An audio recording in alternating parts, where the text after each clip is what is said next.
these days, it had to ignore how many children seem glued to their smartphone from morning until night. Wherever you go, parks, restaurants, even family gatherings, you will see kids more interest with your own screen, more than the world around them. They no longer play with toys, engage in imaginative plays whilst device challenging. I don't have to look far. I look at my own family. Whenever my younger cousins came over,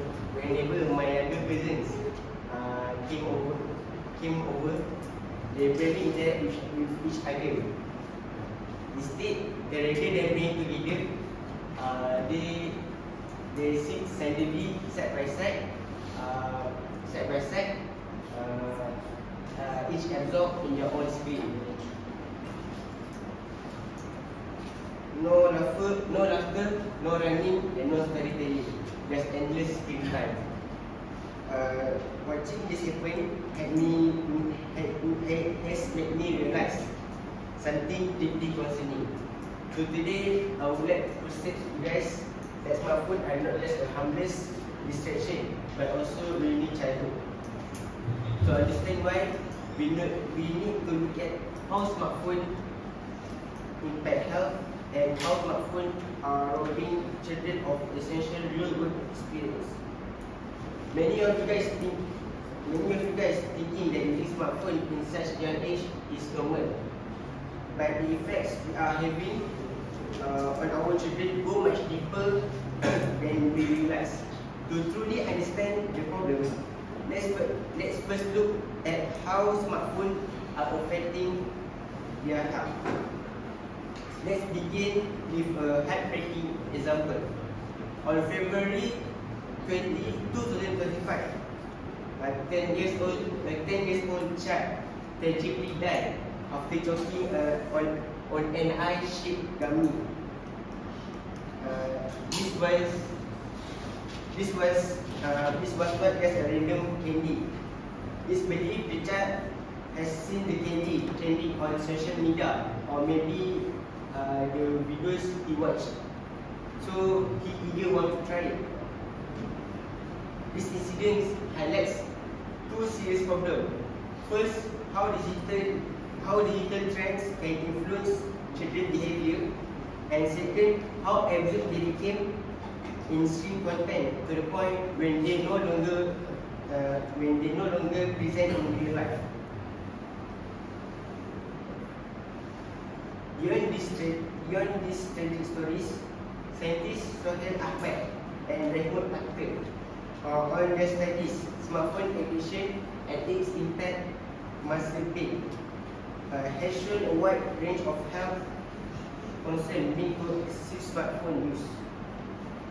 Studies reveal that long hours spent on screen are connected to vision problems such as digital eye strain and early near sightlessness. Children also report from their studies, neck and back pain physical issues that were once rare at their age.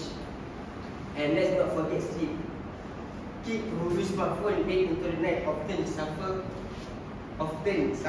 from poor sleep quality, which leads to mood swings and poor academic performance.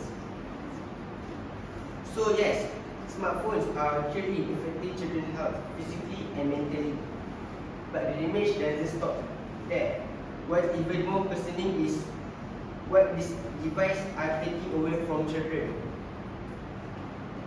The chance to live a full, active and connected childhood. Let's explore how smartphones are robbing them of essential real-world experience. Childhood should be a time of exploration, creativity and social connection. It's about playing outside and making friends and learning through real-world experience. Unfortunately, for many kids today, that kind of childhood is disappearing. Now, instead of riding bikes and playing outside with their friends, children spend their time indoor, isolated and glued to screens. According to psychologist Jonathan Haidt on his book, The Anxious Generation, called this shift the great rewiring of childhood. He explains that smartphones are replacing play-based learning with phone-based isolation, and that has serious consequences. Skills like empathy, conflict resolution, and emotional resilience are not developed through likes, follows, and emojis. They are built through real interaction with people face to face.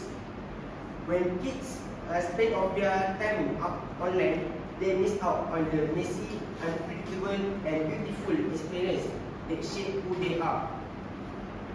They begin to struggle with basic social skills, lack creativity, and lost the ability to entertain themselves without a smartphone. Now that I explained how smartphone during childhood, let's remember two key points: how smartphone impact health and how smartphone are robbing children of essential real-world experience. So what can we do? Let's stop treating smartphone as harmless toys and start seeing them for what they are capable to shape our childhood. We have the power to make the better choice. We can protect childhood before it's replaced by constant screen time. Because childhood only happens once. Let's not let the screen take it away. That's all from me. Thank you.